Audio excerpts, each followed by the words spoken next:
大家好，今日同大家分享叉燒番茄炒蛋。呢度有2隻番茄，2隻雞蛋，有啲叉燒。呢2隻番茄咧，都幾大隻下嘅，2隻就已經係480克噶啦。咁我已經係洗乾淨咗噶啦，雞蛋亦都洗乾淨咗。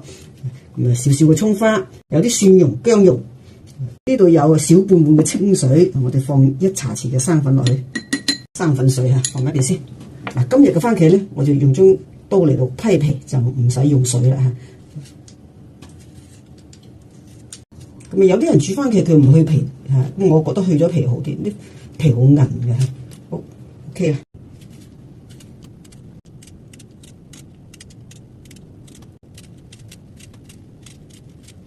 得咗啦嚇。咁佢刨出嚟嘅皮都好薄嘅，唔會好厚啊。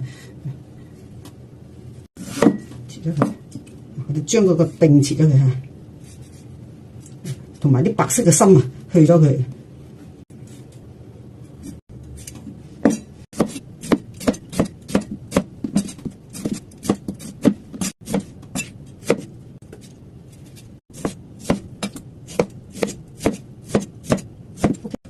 裝落個盤度先。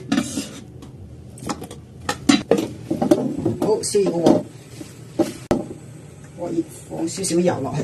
咁我哋嗰陣咧，先炒1隻蛋先。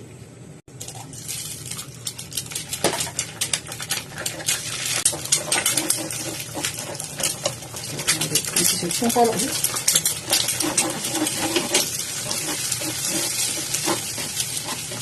得㗎咯嚇。調翻個細火，得㗎，將佢倒咗出嚟先。OK， 放些少油，放幾粒葱白，啲叉燒嚟兜兜佢嚇。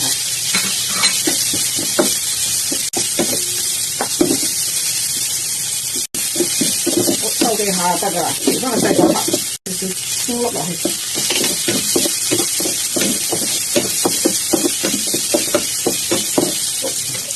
同樣將佢倒咗佢出嚟 ，OK， 好，繼續放油、蒜米、薑米，我而家都係個火頭嚟度爆香佢，得啦，你先調翻個大火，先至落呢個番茄落去。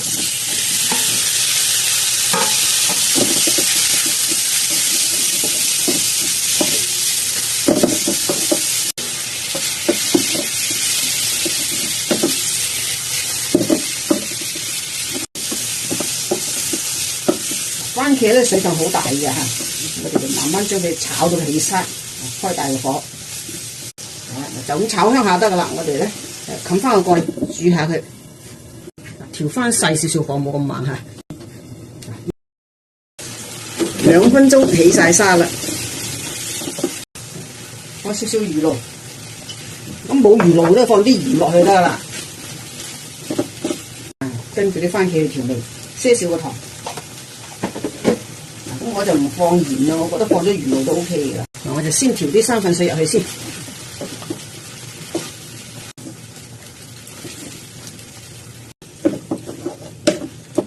調好晒之後，我哋放啲叉燒啊、雞蛋啲落去，仲有1隻雞蛋喎，係咪？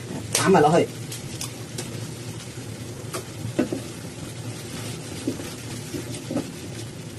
炒完就得啦。好送飯啊！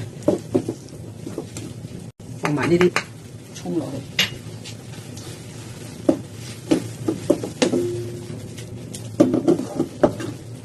搞掂啦！咦，好正！翻火得㗎啦。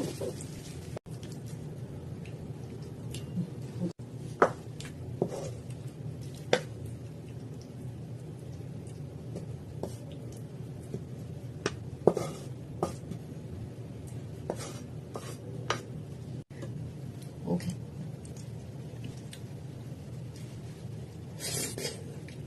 非常之好味，唔錯。咁今日嘅影片就分享到呢度啦，有興趣嘅朋友不妨可以試下，記得訂閱我頻道啊，順便點個讚，多謝大家，拜拜。